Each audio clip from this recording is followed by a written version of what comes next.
இந்த 2 டீமுக்கான வெற்றி அப்படிங்கிறது எப்படி இருக்க போகுது? புரியாத புதிரா தான் இருக்க போகுதுன்னு நான் சொல்லுவேன். ஏன்னா 2 டீமுமே இன்னும் அவங்களோட காம்பினேஷனை கொண்டு வரல. ஆனா விமர்சனம் எப்படி வெளியில வருது அப்படின்னு சொல்லி பார்த்தா one of the weakest team RR இந்த வருஷம் அப்படின்னு சொல்லிட்டு சொல்றாங்க. சார், இப்ப 2 டீமுக்கும் பலம் பலவீனம் இருக்குங்கிறீங்க. பலமா எந்த விஷயத்த பாக்குறீங்க நீங்க 2 அணிக்கும்? ஆர்ஆர் பொறுத்த வரைக்கும் நான் பேட்டிங்க பாக்குறேன். சிஎஸ்கே பொறுத்த வரைக்கும் போலர்ஸ் ஜடேஜா, அஸ்வின், நூர் அஹ்மத் இவங்க 3 பேர் காம்பினேஷன் தான் நான் பாக்குறேன். இந்த 3 பேர் காம்பினேஷன் சொல்றீங்க. இந்த 3 பேர் காம்பினேஷன் தானே ஆர்சிபி அடிச்சாங்க. Jaiswal one of the best batsman. அவரோட பெர்ஃபார்மன்ஸ் ஆர்ஆருக்கு ரொம்ப முக்கியம். நீங்க அந்த பேட்டிங் எடுத்து பாருங்க.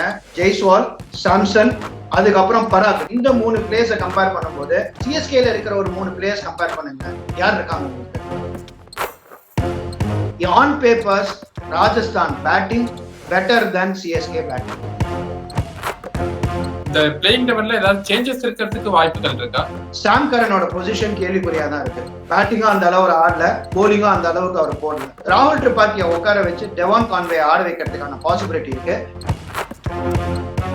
ட்ரெண்ட் போல்ட் மாதிரி ஒரு போலர் இருந்தாங்க, அவர் இல்ல. ஏன்னா அவர் தான் நியூ பால்ல விக்கெட் எடுப்பாரு. அந்த நியூ பால் விக்கெட் எடுக்கக்கூடிய ஒரு ட்ரெண்ட் போல்ட் மாதிரி ஒரு ரீப்ளேஸ்மெண்ட் போலர் அவருக்கு இல்ல.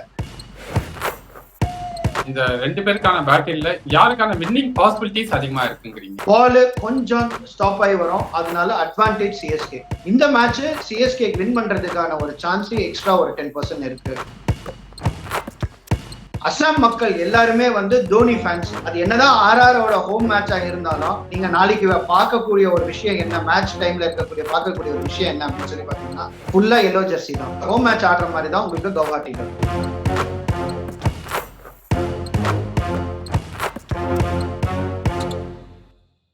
கிரிக்கெட் ஒன்லி நேயர்களுக்கு வணக்கம். ஐபிஎல் 2025 மேட்சஸ்லாம் ரொம்ப பரபரப்பா போயிட்டு இருக்கு.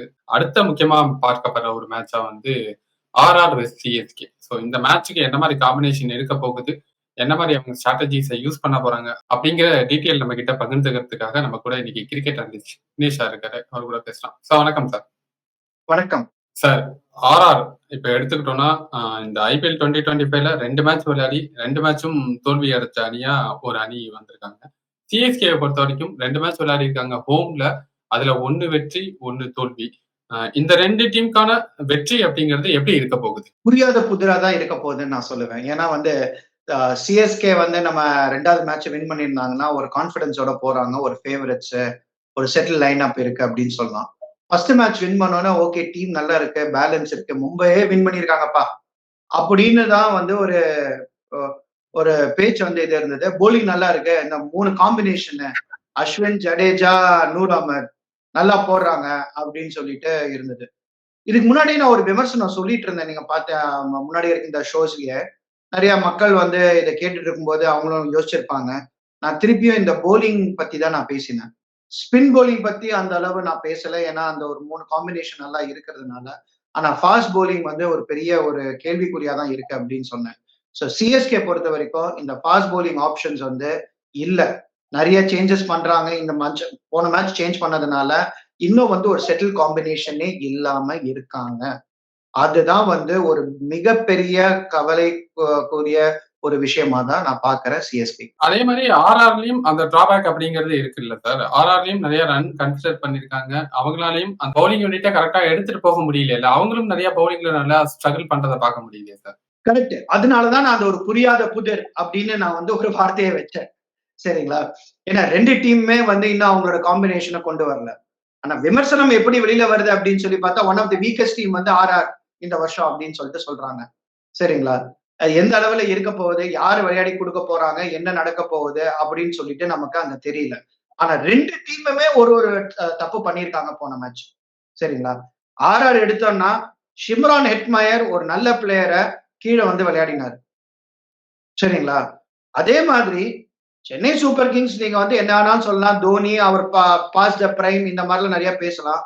ஆனா இன்னைக்கு ரசிகர் மத்தியில இருக்கக்கூடிய ஆக்ரோஷமா இருக்கக்கூடிய விஷயம் என்னன்னா, தோனி எப்படி அஸ்வினுக்கு அப்புறம் வரலாம், இந்த கேள்விதான் எல்லாருக்குமே வந்துட்டு இருக்கு. சோ தோனி அவ்வளவு லேட்டா வர்றதுக்கான காரணம் என்ன?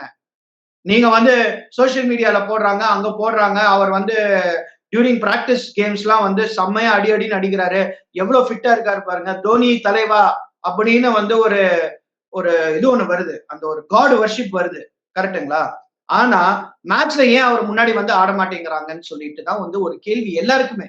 நீங்களும் நானும் இல்ல, சாதாரண ஒரு சாமானிய மக்கள், அதாவது தமிழ்நாட்டுல இருக்கிறவங்க, சிஎஸ்கே ரசிகர்கள் எல்லாருமே இந்த கேள்வியை எழுப்புறாங்க இப்போ இந்த மேட்சுக்கு அப்புறம். சோ அப்படி இருக்கும்போது 2 டீமுக்குமே வந்து பலமும் இருக்கு, பலவீனமும் இருக்கு. இது மேட்ரு என்னன்னா, அந்த அன்னைக்கு யார் பெஸ்டா ஆட போறாங்க அப்படின்னு சொல்லி தான் 2 பேரோட ஃபார்மும் போன மேட்சுக்கு அப்புறம் இல்ல. சோ 2 சரி. பேருக்குமே வயித்துல பட்டாம்பூச்சி இருக்கு. சார் இப்ப 2 டீமுக்கும் பலம், பலவீனம் இருக்குங்கிறீங்க. பலமா எந்த விஷயத்த பார்க்குறீங்க நீங்க 2 அணிக்கும்? ஆர்ஆர் பொறுத்த வரைக்கும் நான் பேட்டிங்க பாக்குறேன். சரிங்களா? சிஎஸ்கே பொறுத்த வரைக்கும் bowlers Jadeja, spin bowlers Jadeja, Ashwin, Noor Ahmad. இவங்க 3 பேர் காம்பினேஷன் தான் நான் பாக்குறேன். இந்த 3 பேர் காம்பினேஷன் சொல்றீங்க. இந்த 3 பேர் காம்பினேஷன் தானே ஆர்சிபி அடிச்சாங்க. கரெக்ட். ஸ்டீவன் பிளமிங் என்ன சொன்னாரு, எங்களால பிச்சை ரீட் பண்ண முடியல அப்படின்ட்டாரு.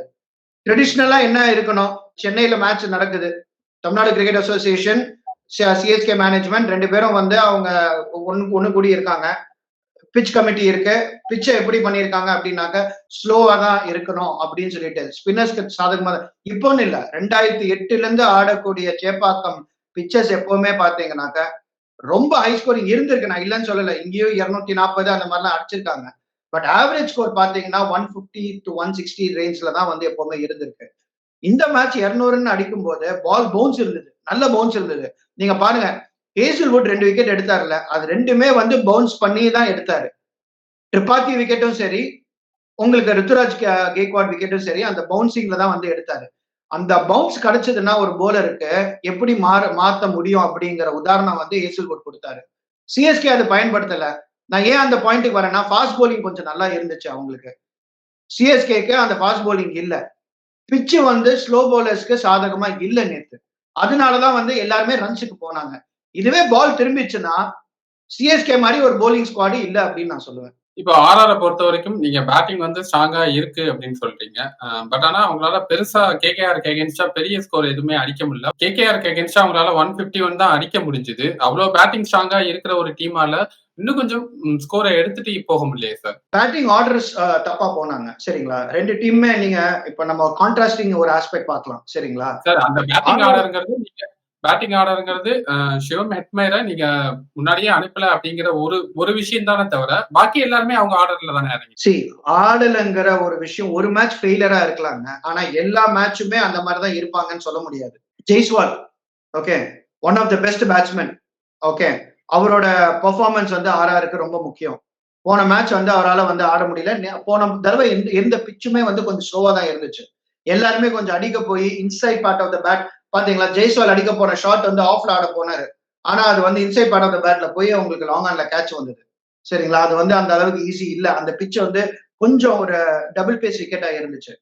பட் நீங்க அந்த பேட்டிங் எடுத்து பாருங்க, ஜெய்ஸ்வால், சாம்சன், நான் இந்தியன் பிளேயர்ஸை மட்டும் நான் சொல்றேன். ஜெய்ஸ்வால், சாம்சன், அதுக்கப்புறம் பராக், ரியான் பராகோட தோற்றம் வந்து நீங்க பாத்தீங்கன்னா லாஸ்ட் 2-3 இயர்ஸ்ல ரொம்ப சூப்பரா விளையாடி கொடுத்திருக்காரு. போன மேட்சும் அவர் விளையாடல, அவர் கேப்டன்சி பொறுப்பும் கொடுத்திருக்காங்க. சரிங்களா? இந்த 3 இளம் வீரர்கள் நீங்க பாத்தீங்கன்னா, நீங்க இதை கம்பேர் பண்ணும்போது இந்த 3 பிளேயர்ஸை கம்பேர் பண்ணும்போது இங்க ஒரு சிஎஸ்கேல இருக்கிற ஒரு 3 பிளேயர்ஸ் கம்பேர் பண்ணுங்க. யார் இருக்காங்க உங்களுக்கு? இந்தியன் பேட்ஸ்மேன் ருத்துராஜ், சிவம் துபே, ஜடேஜா. நீங்க சிவம் துபே, ஜடேஜா வந்து பேட்ஸ்மேன், பியூர் பிளே பேட்ஸ்மேன் கிடையாது. சரிங்களா? அவங்க ஆல்ரவுண்டர்ஸ். சரிங்களா? நீங்க ருத்துராஜ், நான் இங்க சொல்ற 3 பிளேயர்ஸ் பாருங்க, டாப் ஆர்டர் பிளேயர்ஸ், பேட்ஸ்மேன். சரிங்களா? யார் உங்களுக்கு? ஜெய்ஸ்வால், சாம்சன், மூணாவது யாரு உங்களுக்கு? ரியான் பராக். ஓகே, நாலாவது வந்து உங்களுக்கு த்ரூவ் ஜுரேல் வரைக்கும் இருக்காரு. ஓகே, சோ அங்கேயும் உங்களுக்கு வருது. நீங்க இங்க பாக்கணும், விக்கெட் கீப்பர் நிதிஷ் ராணாவும் ஆட் ஆகுறாரு. ஓகே, பட் நான் என்ன சொல்றேன், நிதிஷ் ராணா வந்து நிதிஷ் ராணாவோட இது பாத்தீங்கன்னா கன்சிஸ்டன்சி இல்ல. அப்படி இருந்தாருன்னா இப்போ இந்த டைம் வரைக்கும் அவங்க உள்ள வந்திருக்கணும். 2 பிளேயர் நீங்க எடுத்துங்க, நிதிஷ் ராணாவையும் ராகுல் திரிபாத்தியும் நான் ஒரே மாதிரி நான் சொல்லுவேன். ஏன்னா 2 பேரும் வந்து டேலண்ட் இருக்கு. ஓகே, ஒரு சீசன்லாம் விளையாடி காட்டியிருக்காங்க. ராகுல் திரிபாத்தி அதே மாதிரி ஆடி காட்டியிருக்காரு, நிதிஷ் ராணாவும். ஆனா 2 பேரும் இன்டர்நேஷனல்ல வரவே இல்லை. ராகுல் திரிபாத்தியாவது கொஞ்சம் சான்ஸ் கிடைச்சது, நிதிஷ் ராணாக்கு வந்து அந்த அளவு சான்ஸ் கிடைக்கல. பட் 2 பேருமே இன்டர்நேஷனல் எடுத்துட்டு போல. கரெக்டுங்களா? அது நீங்க ஒத்துக்கிறீங்களா? சோ அங்க ஒரே ஒரு பின்னடைவு எங்கேயோ இருக்கு. ஏதோ செலக்டர்ஸ் வந்து அவங்க கிட்ட அந்த ஒரு ஸ்பார்க்க பார்க்கல. சரிங்களா? அந்த கன்சிஸ்டன்ட் ஸ்பார்க்க பார்க்கல. அதனாலதான் அவங்க இன்னும் அங்க இருக்காங்க. சோ நீங்க நிதிஷ் ராணாவை இங்க சொன்னீங்கன்னா, நான் அங்க ராகுல் திரிபாத்திய நான் சொல்லுவேன். பட் இந்த 3 பிளேயர் நீங்க எடுத்துக்கோங்க, இல்ல 4 பிளேயர் எடுத்துக்கோங்க. 4வதா நான் த்ருவ் ஜுரல் சொல்றேன். அந்த 4 இங்க யார் இருக்காங்க? ரித்துராஜ் மட்டும் தான் நீங்க சொல்ல முடியும். ஓகே. தீபக் ஹூடாவ ஏதாவது சொல்ல முடியுமா? முடியாது. நீங்க யாரோட கம்பேர் பண்ண முடியுமா? முடியாதுங்க. சோ ராஜஸ்தான் ராயல்ஸ் பொறுத்த வரைக்கும் இந்த 4 பேர் சூப்பர். 5வதா வந்து உங்களுக்கு ஹெட்மயர் வராரு. On papers Rajasthan batting better then CSK batting. Sir நீங்க சொல்றத பார்த்தா சிஎஸ்கே வந்து பேட்டிங் லைனப்ல வீக்கா இருக்காங்க அப்படிங்கிறது தெரிய வருது. பட் ஆனா ஸ்ட்ராங் பேட்டிங் லைனப் தான் வச்சிருக்காங்க. இந்த பிளேயிங் லெவல்ல ஏதாவது சேஞ்சஸ் இருக்கிறதுக்கு வாய்ப்புகள் இருக்கா? சரி, ஒண்ணு இருக்கு. அந்த மேட்சுக்கு அப்புறம் என்ன இருக்கு அப்படின்னு சொல்லி பாத்தீங்கன்னாக்க, சாம் கரனோட பொசிஷன் கேள்விக்குறியா தான் இருக்கு. பேட்டிங்கும் அந்த அளவு ஆடல, போலிங்கும் அந்த அளவுக்கு அவர் போடல. இப்ப என்ன பேச்சு அடி வாங்குதுன்னா, டெவன் கான்வே திருப்பி கொண்டு வரணும் பேட்டிங்கை ஸ்ட்ரென்தன் பண்றதுக்கு. எதுக்கு வந்து ராகுல் திரிபாத்திய ஓபன் பண்ண வைக்கிறாங்க? 2 மேட்சுமே ஃபெயிலியர், எதுவும் இல்ல அப்படின்னு சொல்லிட்டு. சோ ராகுல் திரிபாத்திய உட்கார வச்சு டெவான் கான்வே ஆட வைக்கிறதுக்கான பாசிபிலிட்டி இருக்கு. திருப்பியும் பேக் டு ஓல்ட் காம்பினேஷன். யாரு? டெவான் கான்வேயும் ரித்துராஜும் ஓபன் பண்ற மாதிரி. 1 டவுன் வந்து ராஜின் ரவீந்திராவை கொண்டு வரதுக்கு. ஆனா என்ன பொறுத்த வரைக்கும் சிஎஸ்கே அந்த அளவுக்கு வந்து டிராஸ்டிக்கா டிசிஷன் எடுக்க மாட்டாங்க. சிஎஸ்கே நமக்கு தெரிஞ்சதுனால தோத்தாலும் ஜெயிச்சாலும் ஒரு ஆளுக்கு வந்து இன்னும் நிறைய சான்சஸ் கொடுப்பாங்க, இன்னும் ரோப் கொடுப்பாங்க. இது ஸ்டார்ட் ஆஃப் த சீசன். இது மஸ்ட் வின் கேம் கிடையாது. கரெக்டுங்களா? இப்ப இதுவே 13வது மேட்ச் இல்ல 12வது மேட்ச் 10வது மேட்ச் அப்படின்னு சொல்லி ஒரு மேட்ச் விளையாடும் போது இதை வின் பண்ணிட்டு வந்தாதான் நமக்கு வந்து பிளே ஆஃப் ரீச் ஆக முடியும்னா அப்போ இந்த மாதிரி ஒரு டிசிஷன் எடுக்கணும்.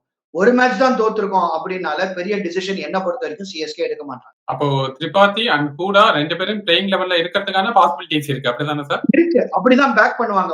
ஒரு பேட் மேட்ச்னால 2 பேட் மேட்ச்னால ஓகே நான் உங்களை வெளியில தூக்கணுங்கிற அவசியம் இல்ல அப்படின்னு வந்து அவங்க நினைப்பாங்க. ஏன்னா முதல் பேட் மேட்ச் திரிபாத்திக்கு இருந்தாலும் டீம் வின் பண்ணிருச்சு, அதனால அவர் சேவ் ஆயிட்டாரு. 2வது மேட்ச் பேடா இருக்கும்போது இப்ப அவர் மேல வந்து பிரஷர் இருக்கு.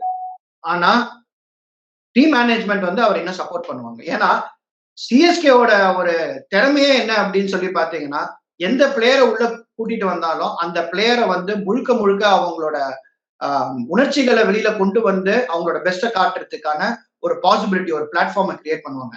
அதனாலதான் எல்லாருமே சொல்லியிருக்காங்க. ஷேன் வாட்சனே சொல்லியிருக்காரு, நான் வந்து ஃபர்ஸ்ட் அந்த மாதிரி விளையாடினது ராஜஸ்தான் ராயல்ஸ், ஷேன் வான் கேப்டன்சில எனக்கு ஃப்ரீடம் கொடுத்தாரு விளையாடுறதுக்கு அந்த டைம்ல.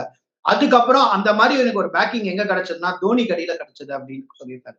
அவர் மட்டும் இல்ல, நிறைய பேர் சொல்லியிருக்காங்க. ஈவன் ராபின் உத்தப்பா கூட சொல்லியிருக்காரு ஆர்ஆர்ல இருந்து சிஎஸ்கே வரும்போது. சோ அந்த மாதிரி ஒரு விஷயம் இருக்கிறதுனால எனக்கு தெரிஞ்ச வரைக்கும் அவங்க சேஞ்ச் பண்ண மாட்டாங்க.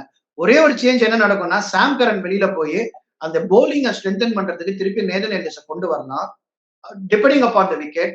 இல்ல அப்படின்னு சொல்லி பாத்தீங்கன்னாக்க உங்களுக்கு ஒரு இந்தியன் போலர் ஒருத்தரை எடுத்துட்டு மேபி சௌத்ரி இருக்கலாம். ஏன்னா சௌத்ரி நிறைய விக்கெட் எடுத்தாரு, அவர் ஃபார்ம்ல இருந்தாருன்னா அவர் உள்ள கொண்டு வந்துட்டு வேற ஏதாவது ஒரு பேட்டிங்ல மாற்றங்கள் ஒண்ணு வரதுக்குன்னா வாய்ப்பு. ஆர்ஆர் பொறுத்த வரைக்கும் ஏதாவது மாற்றங்கள் இருக்க வாய்ப்பு இருக்கா? லாஸ்ட் மேட்ச் பாத்தீங்கன்னா வனிது வஸ்ராங்காவை உள்ள எடுத்துட்டு வந்தாங்க. அவங்க டீம் காம்பினேஷன்ல ஏதாவது சேஞ்சஸ் இருக்குமா, இல்ல அதே லெவல்ல தான் போக வாய்ப்பு இருக்கா? எனக்கு பொறுத்த வரைக்கும் சேஞ்சஸ் வந்து இருக்கலாம், பேட்டிங் ஆர்டர்ல இருக்கலாம். திருப்பி வனிந்து வஸ்ராங்கா தான் அவங்க மெயின் ஸ்பின்னர். சஹல் இப்போ இல்ல, அந்த டீம்ல இல்ல. இப்ப அவங்களுக்கு மெயின் ப்ராப்ளம் என்ன ஆயிடுச்சுன்னா, முன்னாடி இருந்த அளவுக்கு இப்ப வந்து அவங்களுக்கு இது கிடையாது, போலிங் கிடையாது, ஸ்பின் யூனிட் கிடையாது. அசரங்காவை வச்சுதான் அவங்க விளையாடி ஆகணும். சோ அந்த மிஸ்டேக்கை வந்து அவங்க பண்ண மாட்டாங்க. அசரங்காவை முன்னாடி கொண்டு வந்துட்டு ஷிம்ரான் ஹெட்மயரை கீழே கொண்டு வர ஆஸ்பெக்ட் இல்லாம ஹெட்மயருக்கு சான்ஸை கொடுத்துட்டு வனிந்து அசரங்காவை உங்களை வந்து அவரை வந்து ஒரு போலிங் ஆல்ரவுண்டராகவும் இவரை வந்து ஹெட்மயரை வந்து முன்னாடி ஆடுறதுக்கான ஒரு பாசிபிலிட்டி பண்ணுவாங்க. இதுதான் மெயின். சரிங்களா? போலிங் காம்பினேஷன் எனக்கு பொறுத்த வரைக்கும் அந்த அளவுக்கு ஏதாவது சேஞ்சஸ் பண்ணுவாங்களா அப்படின்னு சொல்லி எனக்கு வந்து தெரியல. இன்னும் வந்து போலர்ஸ் லைக் சந்தீப் சர்மாலாம் நல்ல போலர் தான். சரிங்களா? அவர் வந்து அந்த இது வந்து எடுத்து நல்லா எடுத்துட்டு போயிடுவாரு. சோ என்னை பொறுத்த வரைக்கும் அந்த இடத்துல போலிங்ல நான் அந்த டிஃபரன்சஸ் நான் பார்க்க மாட்டேன். ஆனா மெயின் பின்னாடியே போலிங்ல அவங்களுக்கு என்னன்னா, ட்ரெண்ட் போல்ட் மாதிரி ஒரு போலர் இருந்தாங்க, அவர் இல்ல. ஏன்னா அவர் தான் வந்து நியூ பால்ல விக்கெட் எடுப்பாரு. அந்த நியூ பால் விக்கெட் எடுக்கக்கூடிய ஒரு ட்ரெண்ட் போல்ட் மாதிரி ஒரு ரீப்ளேஸ்மெண்ட் போலர் அவங்களுக்கு இல்ல. அதனால அவங்களுக்கும் போலிங் கொஞ்சம் வீக் அப்படின்னு சொல்லுவேன். முக்கியமா ரொம்ப வீக்னஸ் எங்க இருக்கு அப்படின்னு சொல்லி பாத்தீங்கன்னா ஸ்பின் பவுலிங் டிபார்ட்மெண்ட். இந்த 2 பேருக்கான பேட்டில்ல யாருக்கான வின்னிங் பாசிபிலிட்டிஸ் அதிகமா இருக்குங்கிறீங்க? என்னை பொறுத்த வரைக்கும் கவுஹாட்டி வந்து திருப்பியும் கொஞ்சம், அதாவது டியூ ஃபேக்டர் அங்கேயும் திருப்பியும் பிளே ஆகும். சரிங்களா? முன்னாடியில ஒரு கவுஹாட்டியில ஒரு மேட்ச் வந்து ஆடி இருக்காங்க. நமக்கு தெரியும் என்னதுன்னா கொஞ்சம் ஃப்ரெஷ் பிச்சா இருக்கிறதுனால இதெல்லாம் இருக்கு. கொஞ்சம் பேட்டிங்க்கு சாதகமா தான் இருக்கும் அப்படின்னு நம்ம நினைக்கலாம். ஆனா இந்த விக்கெட் பொறுத்த வரைக்கும் ஒரு 200 பிட்ச் இருக்காது. ஒரு 160 to 170 பிட்ச் தான் இருக்கும். அது கரெக்டா விளையாடிட்டாங்கன்னா அது ஓகே. பால் கொஞ்சம் ஸ்டாப் ஆகி வரும். அதனால அட்வான்டேஜ் சிஎஸ்கே. இந்த மேட்ச் சிஎஸ்கே வின் பண்றதுக்கான ஒரு சான்ஸ் எக்ஸ்ட்ரா ஒரு 10% இருக்கு அப்படின்னு நான் சொல்லுவேன். நல்லா விளையாடினாங்க அப்படின்னு சொல்லி பாத்தீங்கன்னா, பட் ஆன் பேப்பர்ஸ்லயே அண்ட் கண்டிஷன்ஸ். ஏன்னா உங்களுக்கு ஒரு ஃபாஸ்டான ஒரு பிட்ச், ஒரு மும்பையோ இல்லாட்டி வந்து ஒரு ஒரு ஹைதராபாதோ அந்த மாதிரி ஒரு பிட்ச் கிடையாது கவுஹாட்டி. சோ அதனால நீங்க பாத்தீங்கன்னாக்க சிஎஸ்கேக்கு ஒரு ஒரு சான்ஸ் அப்பர் ஹேண்ட் இருக்கு. இன்னொரு விஷயம், அசாம் மக்கள் எல்லாருமே வந்து தோனி ஃபேன்ஸ். அதனாலேயே உங்களுக்கு ஒரு சிஎஸ்கேவோட, அது என்னதான் ஆர்ஆரோட ஹோம் மேட்சா இருந்தாலும் நீங்க நாளைக்கு பார்க்கக்கூடிய ஒரு விஷயம் என்ன, மேட்ச் டைம்ல இருக்கக்கூடிய பார்க்கக்கூடிய ஒரு விஷயம் என்ன அப்படின்னு சொல்லி பாத்தீங்கன்னா ஃபுல்லா எல்லோ ஜெர்சி தான். ஒரு ஹோம் டீம் ஒரு ஹோம் மேட்ச் ஆடுற மாதிரி தான் உங்களுக்கு கவுஹாட்டில. ஒரு ஹோம் கிரவுண்ட்ல ஹோம் டீம் ஜெயிக்கிறது கஷ்டம் அப்படின்னு சொல்லியிருக்கீங்க. பாசிபிலிட்டிஸ் எட்ஜஸ் கொடுத்துருக்கீங்க சிஎஸ்கேக்கு. என்ன நடக்க போகுதுங்கிறது தெரியாது. ஆர்ஆரும் நல்லா ஃபைட் பேக் கொடுக்கணும் அப்படிங்கிற வெறியில தான் இருப்பாங்க. ஏன்னா ரியன் பராகோட கேப்டன்சி மேல நிறைய கேள்விகள் இருக்கு. அவரோட பவுலிங் ஷஃபிள்ஸ் ஆகட்டும், அண்ட் தென் பேட்டிங் ஆர்டரை மாத்தி இறக்கினதாகட்டும் அப்படிங்கிற சில விஷயங்கள் நிறைய பேசப்பட்டு இருக்கு. அவரோட கேப்டன்சியும் இங்க கூர்ந்து கவனிக்கப்படும். சிஎஸ்கேவும் ஒரு தோல்வியிலேருந்து வராங்க. ஆர்ஆர் 2 தோல்வியிலேருந்து வராங்க. இந்த வெற்றி யார் பக்கம் போகுதுங்கிறது மேட்ச் நமக்கு கண்டிப்பா தெரியும். அன்னைக்கான டே யாருக்கா இருக்க போகுது அப்படிங்கிறத வெயிட் பண்ணி பார்க்கலாம் சார். இவ்வளவு நேரம் உங்க கருத்துக்களை பகிர்ந்துக்கிறதுக்கு ரொம்ப நன்றி சார். நன்றி.